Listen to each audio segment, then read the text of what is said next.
तो आज की इस वीडियो में हम लोग क्लास 11 मैथमेटिक्स का chapter 2 relations and functions chapter का मिसलिनियस एक्सरसाइज से क्वेश्चन नंबर 5 से लेके 12 तक जो क्वेश्चन से उन सारे क्वेश्चंस को एक एक करके सॉल्व करेंगे। इससे पहले हम लोगों ने इस चैप्टर का एक्सरसाइज 2.1, 2.2 और 2.3 को कंप्लीट कर दिया है और इस मिसलिनियस एक्सरसाइज का क्वेश्चन नंबर 1 से लेके 4 तक सॉल्व करके मैंने आप लोगों को वीडियो प्रोवाइड कर दिया है। अगर आपने अभी तक उन वीडियोस को नहीं देखा है तो सारे वीडियोस का प्लेलिस्ट का लिंक इस वीडियो के नीचे आप लोगों को मिल जाएगा। आप उस लिंक के ऊपर क्लिक करके उन सारे वीडियोस को एक एक करके देख सकते हैं।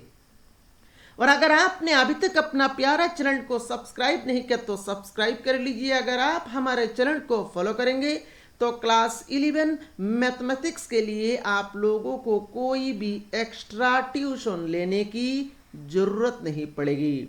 तो चलिए आज का वीडियो शुरू करते हैं। पहला क्वेश्चन नंबर 5 में बोल रहे देखिए, find the domain and range of the real function f defined by f of x equal to modulus x minus 1।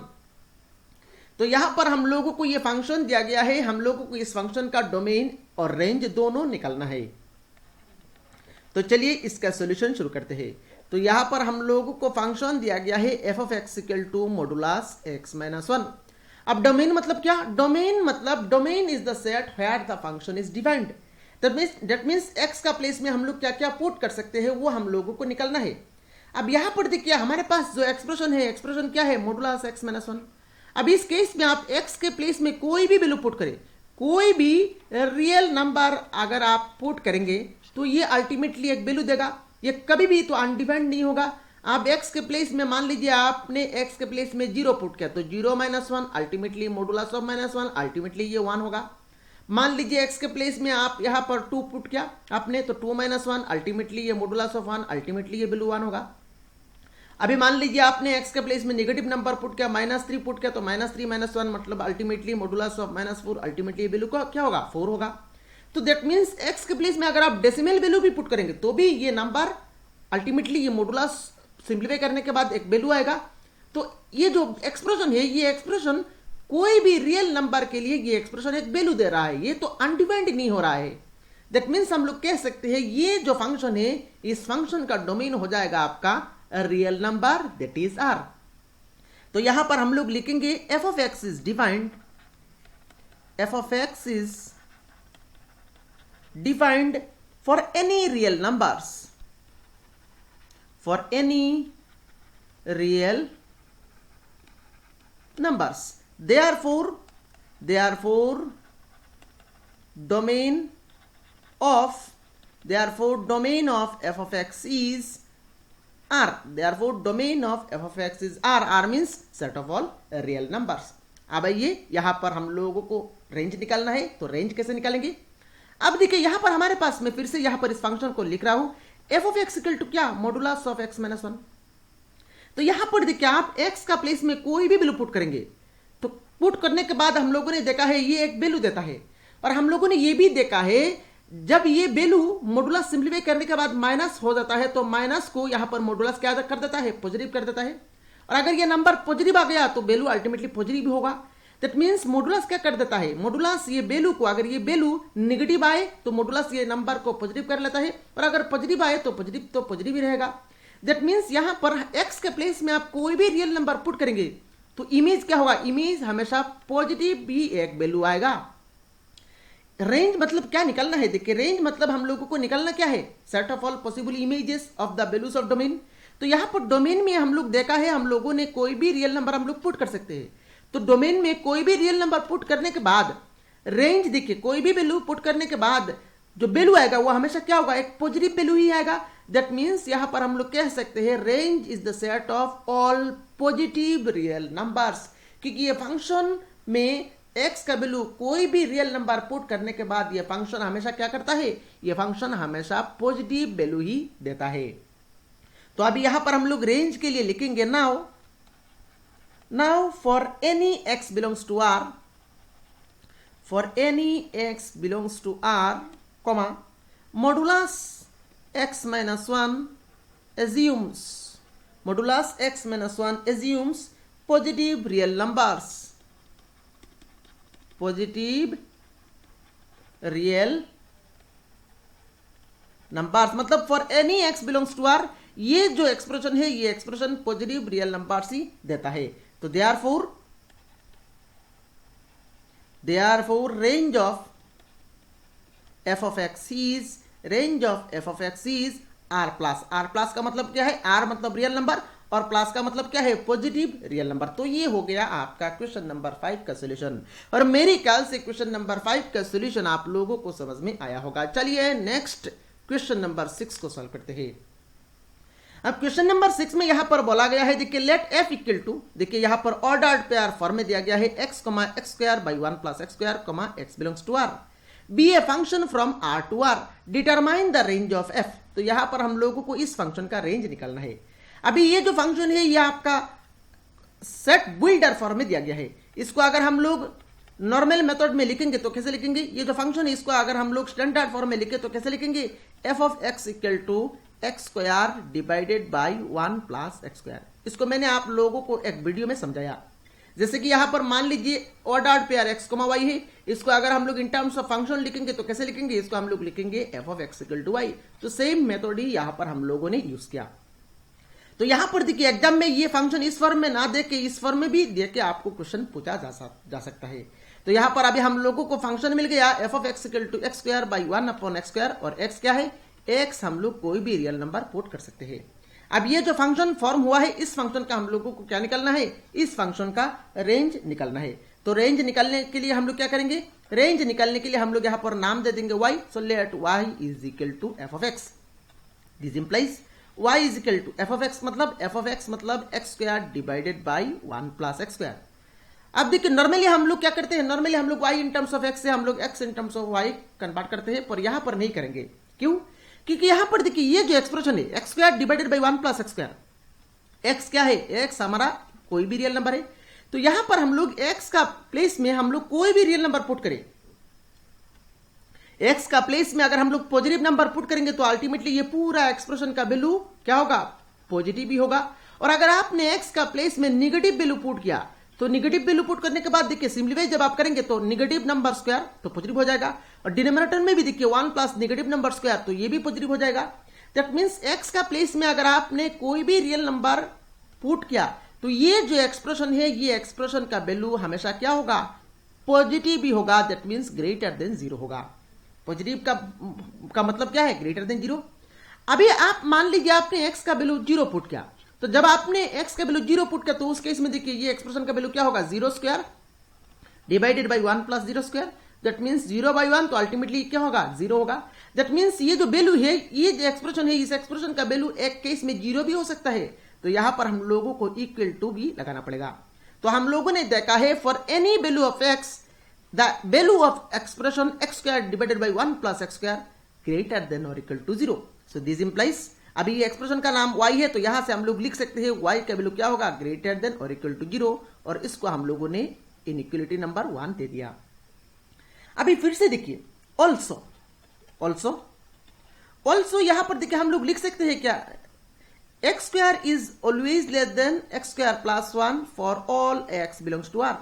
कोई भी रियल नंबर के लिए ये जो लाइन मैंने लिखा है x square is less than x square plus 1, ये ट्रू होगा या नहीं चेक कर लीजिए। मान लीजिए आपने x का वैल्यू 0 चूज किया तो 0 square less than 0 square plus 1 तो सेटिस्फाई कर रहा है, ट्रू हो रहा है। मान लीजिए आपने x का वैल्यू 1 पुट किया तो 1 square less than 1 square plus 1 तो ये भी सेटिस्फाई कर रहा है। मान लीजिए आपने x का वैल्यू नेगेटिव चूज किया, मान लीजिए आपने x का वैल्यू -1 चूज किया तो -1 whole square is less than -1 whole square plus 1। इस केस में देखिए 1 लेस देन ये हो जाएगा 1 प्लस 1, अल्टीमेटली ये ट्रू होगा तो ये भी सेटिस्फाई कर रहा है। That means for any real value of x, ये जो इनइक्वालिटी मैंने लिखा है x square less than x square plus 1 ये हमेशा ट्रू ही होगा।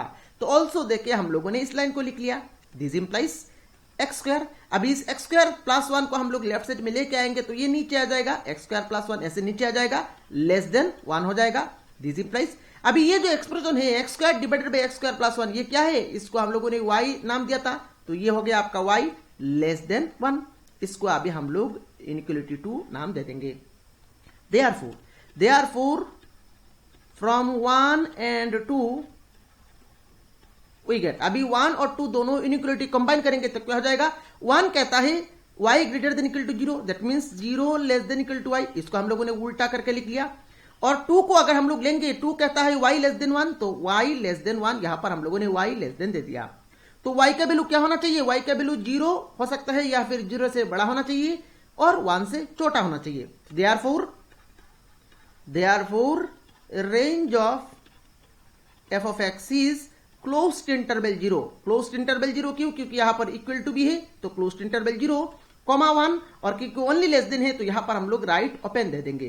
तो ये हो गया आपका इस फंक्शन का रेंज। और मेरे ख्याल से इस फंक्शन का रेंज किस तरह से हम लोगों ने निकाला है ये आप लोगों को समझ में आया होगा। थोड़ा सा अलग सा एक प्रॉब्लम है, आप लोगों को इस क्वेश्चन का सोल्यूशन को प्रैक्टिस करना है और जितना आप प्रैक्टिस करेंगे उतना ही आपका टॉपिक स्ट्रांग होगा। चलिए नेक्स्ट क्वेश्चन नंबर 7 को सॉल्व करते हैं।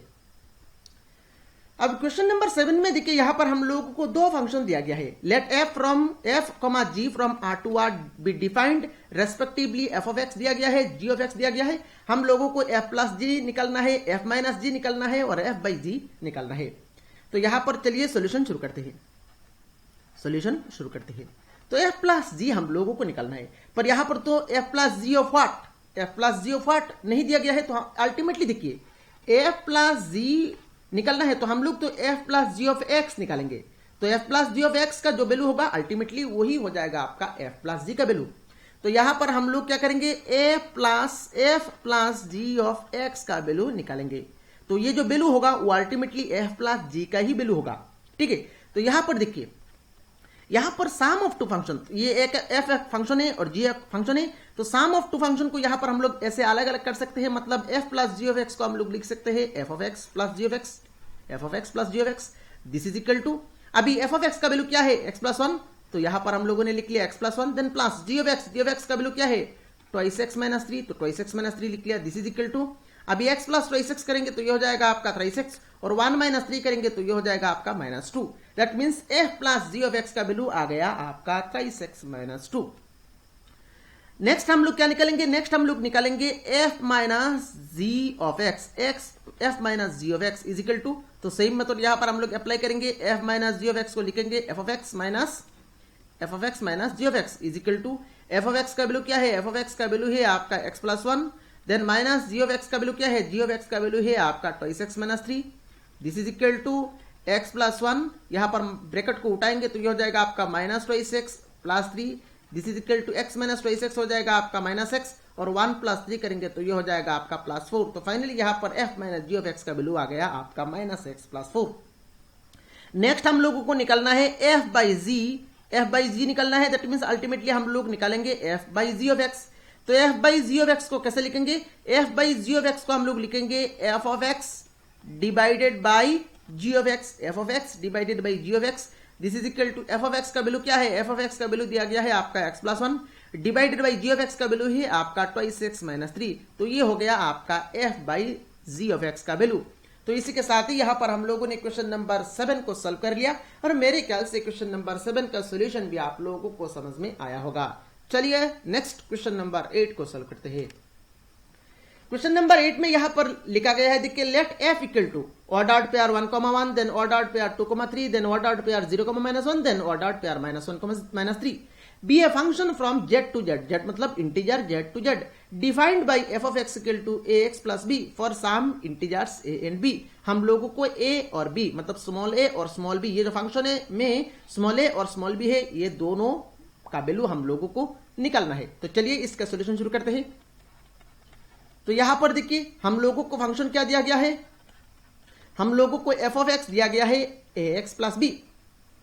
अब यहां पर देखिए ये जो फंक्शन है, इस फंक्शन में देखिए 4 ऑर्डर्ड पेयर है। इस फंक्शन के क्या क्या ऑर्डर्ड पेयर है, 1,1 है, उसके बाद 2,3 है, उसके बाद 0,-1 है, उसके बाद -1,-3 है। अब ये जो ऑर्डर्ड पेयर है इसको अगर हम लोग इन टर्म्स ऑफ फंक्शन लिखे तो कैसे लिखेंगे, f of 1 is equal to 1 का इमेज 1 है तो f ऑफ 1 इक्वल टू 1। अगर हम लोग इस ऑर्डर्ड पेयर को इन टर्म्स ऑफ फंक्शन लिखे तो कैसे लिखेंगे, f ऑफ 2 इक्वल टू 3। अगर इस ऑर्डर्ड पेयर को अगर हम लोग इन टर्म्स ऑफ फंक्शन लिखेंगे तो कैसे हो जाएगा, ये हो जाएगा आपका f of 0 is equal to -1। अगर हम लोग इस ऑर्डर्ड पेयर को इन टर्म्स ऑफ फंक्शन लिखेंगे तो कैसे लिखेंगे, f of -1 is equal to -3। अब देखिए यहां पर ये जो 4 ऑर्डर्ड पेयर था इस फंक्शन में, ये चारों ऑर्डर्ड पेयर से हम लोगों को 4 कंडीशन मिल गया। अभी इन चारों कंडीशन को यूज करके ही हम लोगों को ए और बी का वैल्यू निकालना है। यहां पर अभी हम लोग जो गिवन एफ है उसको यहां पर लिख लेंगे। गिवन देके यहां पर हम लोग लिख लेंगे given F is equal to 1,1, then 2,3, then 0,-1, then -1, -3 और फाइनली ब्रैकेट को क्लोज कर देंगे। तो यहां से देयरफॉर हम लोग अभी लिख सकते हैं, देखिए यहां पर हम लोग 4 कंडीशन को यूज कर सकते हैं, पर जो कंडीशन हम लोगों को सुइटेबल मिले उसको ही यहां पर हम लोग यूज करेंगे। तो हम लोग पहले तो f(0) = -1 यूज करेंगे। तो f(0) = -1 यूज करेंगे तो क्या होगा, देखिए f(0) = -1, दिस इंप्लाइज अभी f(x) क्या है, ax + b, तो f(0) क्या हो जाएगा, just in place of x हम लोग 0 पुट करेंगे तो क्या हो जाएगा, a × 0 + b = -1। तो यहां से देखिए a × 0 मतलब 0 + b = -1। तो यहां से देखिए अल्टीमेटली b का वैल्यू मिल गया -1।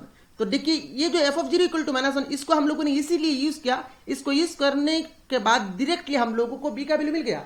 अगर आप इसको यूज करेंगे या फिर इसको यूज करेंगे या फिर डायरेक्टली आप पहले इसको यूज करेंगे तो तीनों केस में आपको पहले तो डायरेक्टली a और b का वैल्यू नहीं मिलेगा। इसीलिए ही हम लोगों ने देखा है यहाँ पर f(0) मतलब 0 पुट करने के बाद a का जो टर्म है, ये जो टर्म है ये टर्म 0 हो जाता है, इसीलिए ही हम लोगों ने इसको यूज किया। अभी क्या करेंगे, अभी आप कोई भी एक कंडीशन को यूज कर लीजिए। आपको क्या निकलना है, सिर्फ b का तो वैल्यू मिल गया, सिर्फ a का वैल्यू निकलना है। तो अभी आप कोई भी कंडीशन यूज कर लीजिए। मान लीजिए मैं यहां पर इसको यूज करता हूं f(1) = 1, इसको यूज करता हूं। तो इसको यूज करूंगा तो क्या हो जाएगा, देखिए f(x) ये है, तो f(1) क्या हो जाएगा, a × 1 + b = 1। So this implies a × 1 मतलब a + b का वैल्यू मिला है -1, तो -1 = 1। सो दिस इंप्लाइज a यहां पर प्लस माइनस मिलके हो जाएगा आपका -1 = 1। So finally this implies a = 1 और -1 को राइट साइड में लेके जाएंगे तो ये हो जाएगा आपका +1। तो फाइनली 1 + 1 आ गया आपका 2। सो देयरफॉर अभी हम लोग लिख लेंगे देयरफॉर a = 2, b = -1। तो ये हो गया आपका क्वेश्चन नंबर 8 का कंप्लीट सोल्यूशन। और मेरे ख्याल से क्वेश्चन नंबर 8 का कंप्लीट सोल्यूशन आप लोगों को समझ में आया होगा।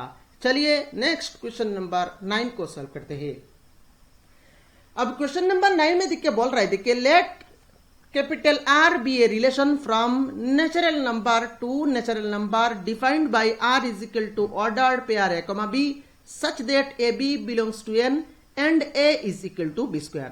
मतलब ये जो रिलेशन है, इस रिलेशन में वो ऑर्डर्ड पेयर आएगा जिस ऑर्डर्ड पेयर का नंबर ये कंडीशन सेटिस्फाई करेगा।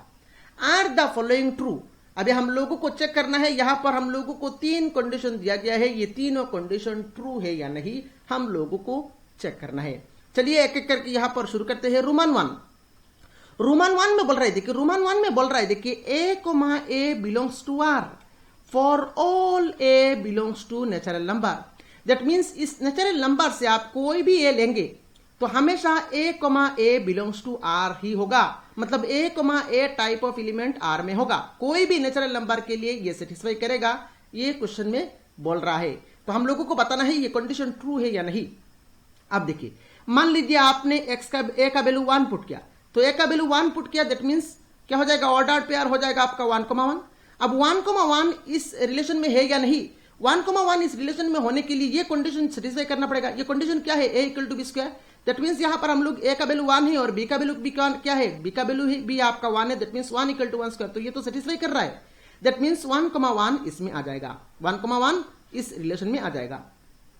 अभी a का वैल्यू अगर हम लोग 2 पुट करेंगे, तो 2 जब पुट करेंगे तो a का वैल्यू जब हम लोगों ने 2 पुट किया, सो 2,2 R में है या नहीं चेक करना है। तो 2,2 R में होने के लिए क्या होना चाहिए, 2 = 2² ये होना चाहिए, पर 2 = 2² तो नहीं होता है, 2 = 2² मतलब 4, तो ये तो इक्वल नहीं है। तो क्योंकि 2 = 2² नहीं हो रहा है, इसीलिए ही 2,2 R में नहीं आएगा। सिमिलरली अगर a का वैल्यू अगर आपने 3 पुट किया तो उस केस में 3,3 नहीं आएगा। तो a का वैल्यू जब आपने 1 चूज किया तो आ रहा है, पर a का वैल्यू 1 से अलावा अगर आप कोई दूसरे नंबर चूज करेंगे तो वो सेटिस्फाई नहीं करेगा। तो यहां पर क्वेश्चन में बोला गया है for all natural number this is true, but for all natural number ये तो ट्रू नहीं हो रहा है। सिर्फ a के प्लेस में 1 पुट करने के बाद सेटिस्फाई कर रहा है, बाकी नेचुरल नंबर के लिए सेटिस्फाई नहीं कर रहा है। तो यहां पर ये जो कंडीशन है ये कंडीशन आपका ट्रू नहीं है। तो यहां पर हम लोग सॉल्यूशन में लिखेंगे it can be seen that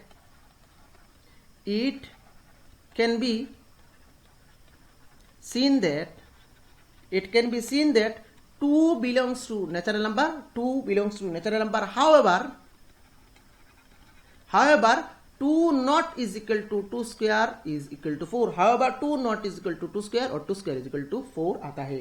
तो 2 और 4 ये दोनों इक्वल नहीं है। सो therefore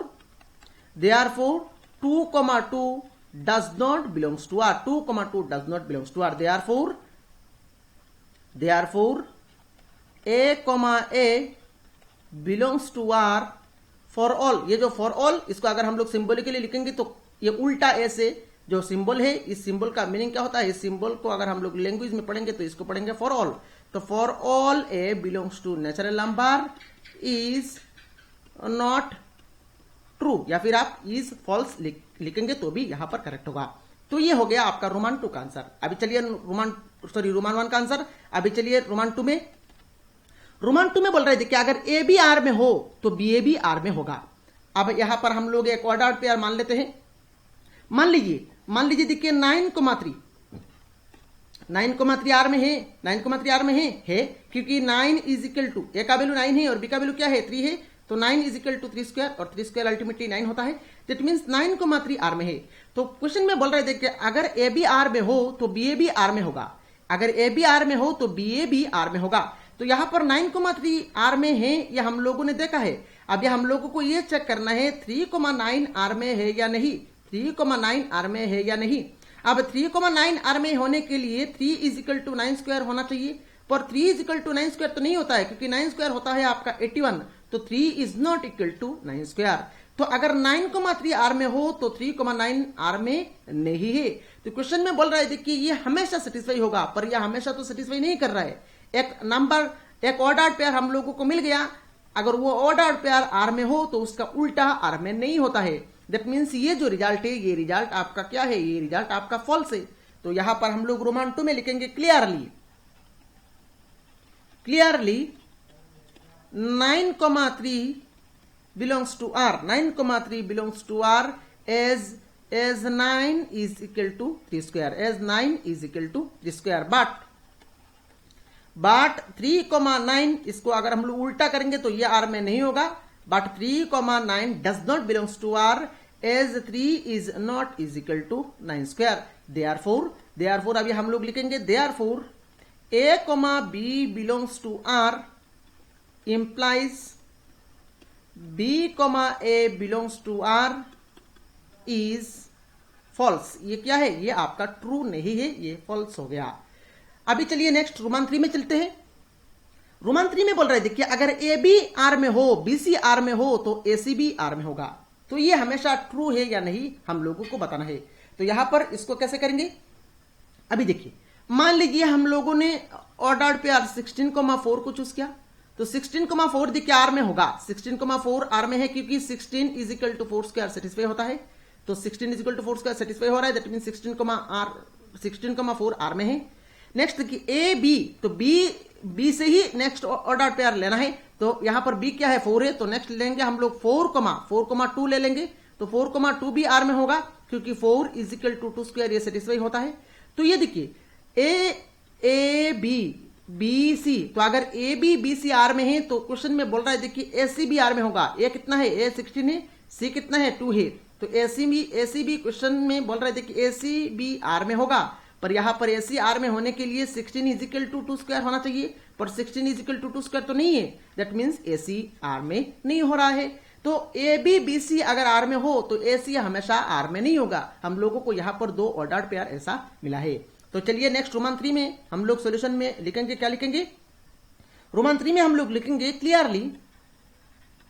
clearly 16,4, 4,2 belongs to R as 16 is equal to 4 square and 4 is equal to 2 square, but मतलब A B B C R में है पर ऐसी नहीं है। But 16,2 does not belongs to R as 16 is not is equal to 2 square।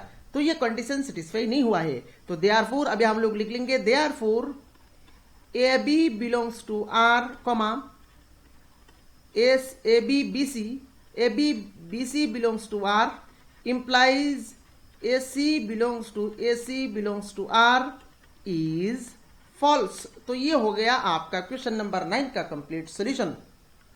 और मेरे ख्याल से क्वेश्चन नंबर 9 का कंप्लीट सॉल्यूशन आप लोगों को समझ में आया होगा। चलिए नेक्स्ट क्वेश्चन नंबर 10 को सॉल्व करते हैं। अब क्वेश्चन नंबर 10 में देखिए हम लोगों को ए एक्स हेड दिया गया है, बी एक्स हेड दिया गया है और एफ भी यहां पर हम लोगों को दिया गया है। Are the following true. तो यहां पर दो क्वेश्चन दिया गया है, ये दोनों क्वेश्चन ट्रू है या नहीं हम लोगों को बताना है। पहला रोमन 1 में बोल रहे थे कि F is a relation from A to B. ये जो एफ दिया गया है ये आपका एक रिलेशन है from A to B. And roman 2 में बोल रहे थे कि F is a function from A to B. ये जो एफ दिया गया है ये एक फंक्शन है फ्रॉम ए टू बी। अब देखिए सॉल्यूशन में आइए, तो यहां पर देखिए ए क्या दिया गया है, देखिए ए दिया गया है आपका 1 2 3 4। बी क्या है, देखिए बी है आपका 1 5 9 11 15 19। तो यहां पर अगर हम लोग ए क्रॉस बी करेंगे तो कितना एलिमेंट आएगा, 4 इंटू, इसमें कितना है 4 है, इसमें कितना है 6 है, तो 4 इंटू 6 24 एलिमेंट्स ए क्रॉस बी में आएगा। अब यहां पर देखिए हम लोगों को एफ दिया गया है।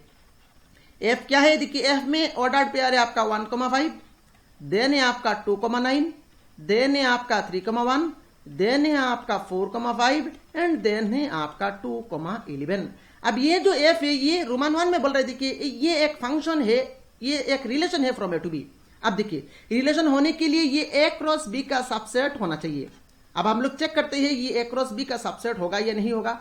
देखिए 1,5 तो 1 to 5 हम लोग ले सकते हैं। देखिए 1,5 एक ordered pair A cross B में रहेगा। देन 2,9 तो 2,9 ये भी रहेगा। 3,1 तो 3,1 ये भी रहेगा। 4,5 देखिए 4,5 ये भी रहेगा। 2,11 तो देखिए यहां पर 2 है, यहां पर 11 है, तो 2,11 भी ए क्रॉस बी में रहेगा। तो हम लोग कह सकते हैं जो एफ दिया गया है ये एक रिलेशन है फ्रॉम ए टू बी। तो यहां पर रोमन 1 में हम लोग लिखेंगे F is a relation from A to B since, reason क्या देंगे, since F is a subset of A cross B. ये ए क्रॉस बी का एक सबसेट हो रहा है। तो यहां पर हम लोगों ने रोमन 1 का सॉल्यूशन कर लिया। अभी रोमन 2 में आइए। रोमन 2 में बोल रहे देखिए ये एफ जो दिया गया है ये एक फंक्शन है फ्रॉम ए टू बी। अब ये फंक्शन होगा या नहीं होगा आप चेक कर लीजिए। ये फंक्शन नहीं होगा, क्यों नहीं होगा, देखिए यहां पर 2 का इमेज देखिए एक बार 9 आ रहा है और 2 का इमेज एक बार 11 आ रहा है। तो 2 एलिमेंट का इमेज यूनिक नहीं है, 2 एलिमेंट का इमेज 2 आ रहा है। मैंने बताया एक रिलेशन फंक्शन होने के लिए एक एलिमेंट का 2 इमेज नहीं हो सकता। तो यहां पर 2 का इमेज 2 आ रहा है, एक बार 2 का इमेज 9 आ रहा है और एक बार 2 का इमेज 11 आ रहा है। तो ये आपका फंक्शन नहीं होगा। तो रोमन 2 में हम लोग लिखेंगे F is not a function. F is not a function since, अभी रीजन देंगे, since the element 2 has TWO2 distinct images. मतलब ये फंक्शन नहीं है, क्यों, क्योंकि 2 एलिमेंट जो है इसका 2 अलग अलग इमेज आ रहा है। तो ये हो गया आपका क्वेश्चन नंबर 10 का कंप्लीट सॉल्यूशन। और मेरे ख्याल से क्वेश्चन नंबर 10 का कंप्लीट सॉल्यूशन आप लोगों को समझ में आया होगा। चलिए नेक्स्ट क्वेश्चन नंबर 11 को सॉल्व करते हैं। क्वेश्चन नंबर 11 में देखिए बोल रहे थे कि let F be a subset of Z cross Z. Z मतलब इंटीजर और जेड मतलब इंटीजर। तो जेड क्रॉस जेड मतलब 2 इंटीजर का ही कार्टेशियन प्रोडक्ट लिया जा रहा है। Defined by f equal to ordered pair a b comma a plus B. तो एफ फंक्शन में किस टाइप ऑफ एलिमेंट है, एफ फंक्शन में आपका ordered pair type of element है a b comma a plus b, a b comma a plus b. Where a b क्या है, a B belongs to z. Is f is a function from z to z. ये जो function, ये जो relation दिया गया है ये रिलेशन फंक्शन है या नहीं हम लोगों को चेक करना है। Justify your answer. तो चलिए इसको चेक करते हैं। तो सोल्यूशन में यहां पर ये जो रिलेशन दिया गया है इसको अगर हम लोग स्टैंडर्ड फॉर्म में लिखेंगे तो कैसे लिखेंगे, इसको अगर हम लोग स्टैंडर्ड फॉर्म में लिखेंगे तो ये कुछ इस तरह से होगा, f of a b is equal to a plus b, f of a b is equal to a plus b for all a B belongs to क्या, for all a B belongs to z, for all a B belongs to z. अभी यहां पर देखिए दो number हम लोगों को लेना है, ए और बी दो नंबर हम लोगों को लेना है, और मान लीजिए आपने यहां पर एफ ऑफ 2 इंटू 3 किया, तो एफ ऑफ 2 इंटू 3 मतलब अल्टीमेटली ये आप एफ ऑफ 6 का वैल्यू निकालेंगे, एफ ऑफ 2 इंटू 3 मतलब अल्टीमेटली आप एफ ऑफ 6 का वैल्यू निकाल रहे हैं। तो एफ ऑफ 6 मतलब एफ ऑफ डायरेक्टली 6 का वैल्यू तो नहीं निकाल सकते आप, एफ ऑफ 2 इंटू 3 का वैल्यू ही निकालना पड़ेगा। तो एफ ऑफ 2 इंटू 3 मतलब F of A into B क्या होता है, ए प्लस बी, तो एफ ऑफ 2 इंटू 3 मतलब क्या हो जाएगा, ये हो जाएगा आपका बाई डेफिनेशन, ये हो जाएगा आपका 2 प्लस 3 और 2 प्लस 3 अल्टीमेटली आएगा आपका 5। दैट मीन्स अल्टीमेटली हम लोग कह सकते हैं एफ ऑफ 6 का वैल्यू आपका 5 आया है। यहां पर देखिए आप एफ ऑफ 6 को ऐसे भी लिख सकते हैं, आप एफ ऑफ 6 को ऐसे भी लिख सकते हैं 1 इंटू 6, तो 1 इंटू 6 करेंगे तो इस केस में क्या आएगा 1 प्लस 6, और 1 प्लस 6 क्या आएगा 1 प्लस 6 अल्टीमेटली 7 आएगा। तो यहां पर आप कुछ इस तरह से इस फंक्शन का वैल्यू निकाल सकते हैं। अभी हम लोगों को चेक करना क्या है, देखिए हम लोगों को चेक करना ये है, ये फंक्शन, ये जो रिलेशन है ये फंक्शन होता है या नहीं, हम लोगों को चेक करना है। तो कैसे चेक करेंगे, देखिए यहां पर हम लोग पहले तो 2 इंटू एफ ऑफ 2 इंटू 3 निकालते हैं, तो एफ ऑफ 2 इंटू 3 मतलब F of 6 is equal to F of 2 into 3 मतलब ए का वैल्यू है आपका 2 और बी का वैल्यू है आपका 3, तो यहां पर F of A into B क्या होता है ए प्लस बी, तो एफ ऑफ 2 इंटू 3 अल्टीमेटली ये क्या होगा, ये हो जाएगा आपका 2 प्लस 3 और 2 प्लस 3 क्या आएगा 5 आएगा।